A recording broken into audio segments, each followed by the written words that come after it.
Quand on parle des réfugiés et de la réponse que l'on peut apporter à la crise humanitaire, je pense qu'il est important de resituer ce débat par rapport aux migrations internationales, parce qu'on a de plus en plus tendance à distinguer les bons réfugiés, ceux qui auraient le droit d'être accueillis dans l'Union européenne, et tous les autres qui seraient de mauvais migrants.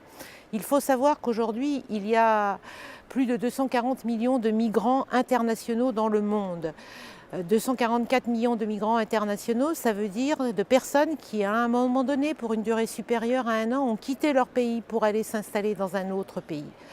Sur ces 244 millions, il y a 80 millions de personnes originaires d'Asie et il y a 60 millions de personnes originaires d'Europe, du continent européen dans son ensemble, 60 millions du continent européen et 40 millions de l'Union européenne.